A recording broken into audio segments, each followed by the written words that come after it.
This is San Diego News Daily. Hello and welcome to San Diego News Daily. I'm Dana Williams. We start with developing news. As of 8:50 a.m., the I-5 is closed in both directions from Oceanside all the way to San Clemente this morning. That's as Oceanside police and CHP took a suspect into custody who they say was armed with a gun. OPD shared this started at 2 a.m. up in Buena Park. It turned into a police chase that came to a stop on the freeway in the Oceanside area. They added that shots were fired and the suspect is presumed to have been hit, but there are no updates on that, and as of now, no officers are hurt. And here is a closer look at this map. It is a full closure again, and CHP says they have units who are working to turn cars around who were stuck on the freeway. I spoke on the phone with one of those drivers, Hannah Brown. She says she landed at LAX after midnight and was just 10 minutes from her Airbnb in Oceanside when the freeway came to a halt. We've been sitting in the same spot now for 4 hours with no movement. There's been, no communication, nothing available online. And we've just been hearing people getting out of their cars and trying to walk up front to see what the situation is.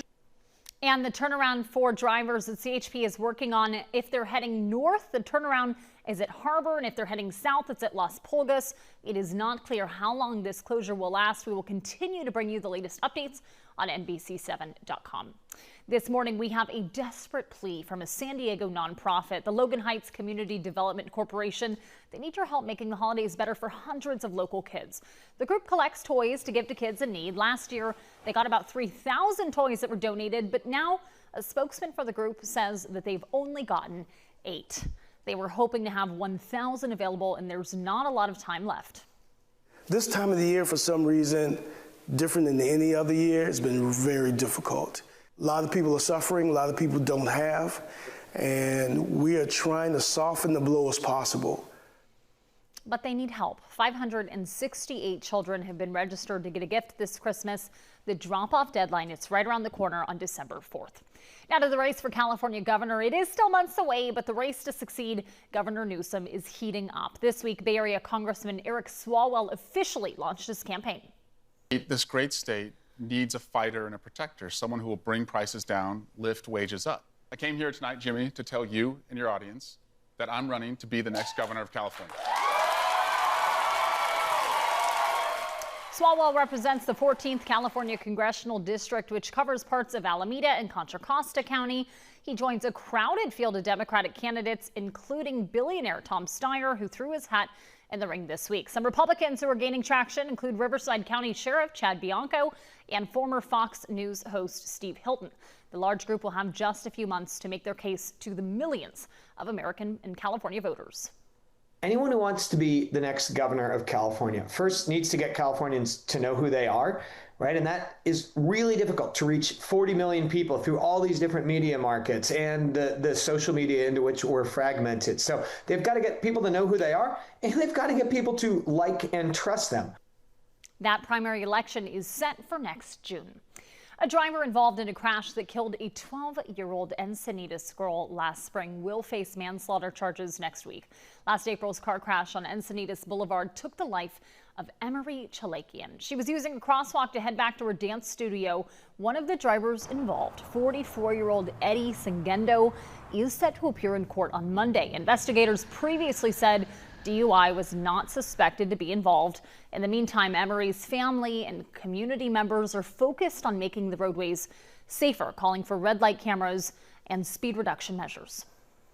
It reopens a bunch of wounds, and it's the entire community is heartbroken. There is not one person, I don't think, who has known of the tragic collision and has not had it impact their life. We're working with city council and city staff and consulting with experts in mobility and transportation to have an impact, to do our best to ensure that something like this never happens again in her memory.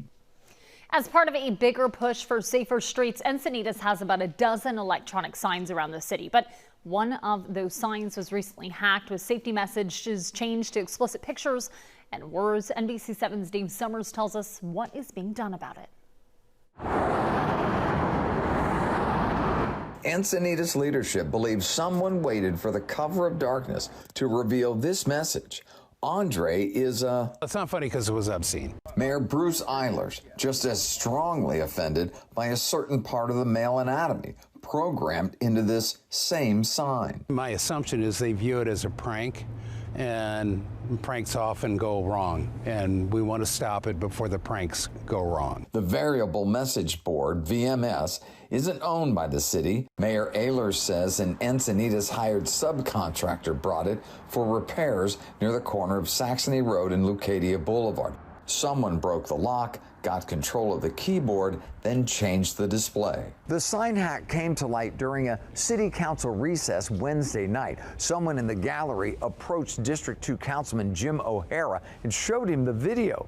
O'Hara says the city went right to work on a fix.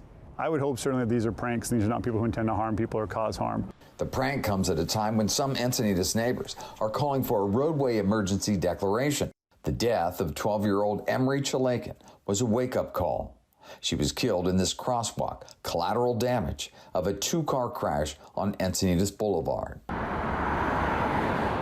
Since then, Councilman O'Hara initiated the proposal that led to more VMS around the city to slow traffic and cut down on distracted driving.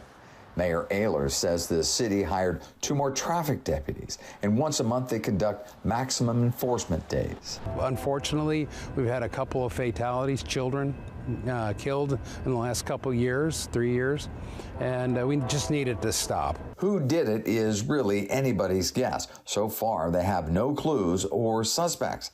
Both the mayor and councilman believe it's a younger community member. Sometimes they take that edginess and they do stunts or things like this, and in this case I think they've gone a little too far. The city's message boards are secured with new tamper-proof locks. Outside contractors were asked to use the same locks on their signs. City leadership is glad the potential for calamity was averted. Just a few red-faced drivers who saw it. In Encinitas, Dave Summers, NBC 7. Our NBC 7 meteorologist Brooke Martell will have a look at your weather right after this. You count on breaking news. People running in the streets, they have their kids, they have their pets. And help preparing for the unexpected. Small fire right now. We'll keep an eye on it. You count on stories from your community. You count on getting different points of view. We're so human. And your voice being heard. We need help. You count on in-depth reporting. It's a mess, and it's making people sick. Because you know the whole story is more than just the headline. This is coverage you count on, only on NBC 7 and Telemundo 20.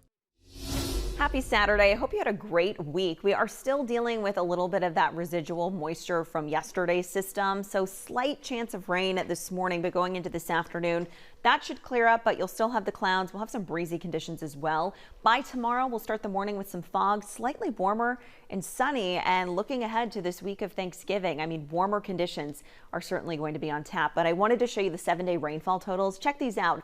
Ramona, Escondido, also Chula Vista received over 2 inches of rain, and you can see how all of this matches up to the November average. And in some cases, we're talking 2 to 4 times more rain than we would typically get during this month.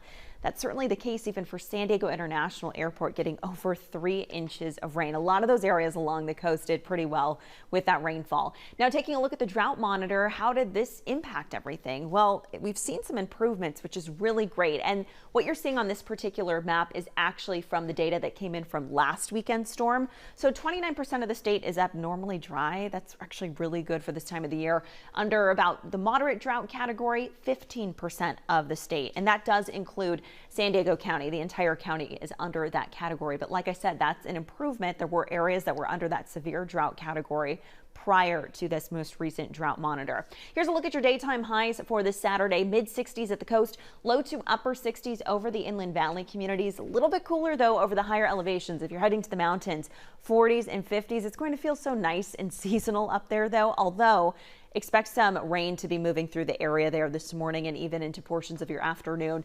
Desert region hanging on to about those mid to upper 60s. So here's a look at your future weather model, and you can actually see through about 12:30 we still have some chances for light rain, especially over the mountains, but you can see the numbers on your screen actually reflect those wind speeds. So expect some of those winds over the mountains and even the valleys to gust right around 20 to 35 miles per hour, and that could continue into this afternoon and early this evening.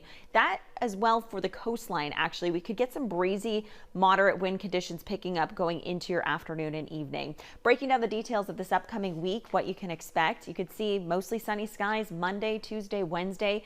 Temperatures trending warmer, easterly winds picking up, so that'll be a factor. We'll keep a close eye on this because it could be a mild Santa Ana wind event for us, but Thanksgiving Day could actually be the warmest day of the week.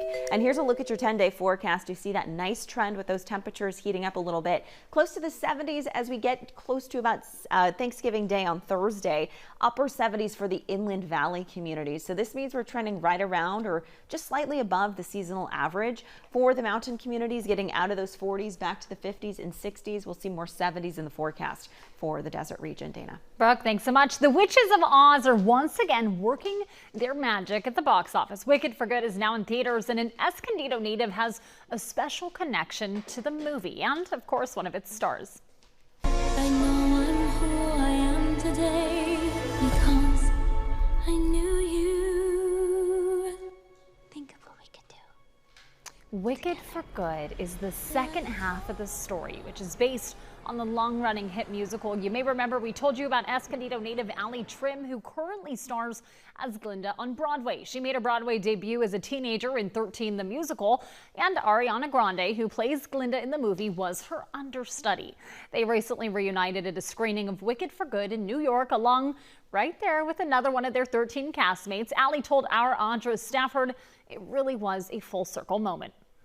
It's just such a coincidence, a universal coincidence. I was really fortunate to be able to sing on the second film. I was singing in the ensemble vocals, so that was a really incredible experience for me. So when you listen to the second film, I'm in the mix somewhere in there.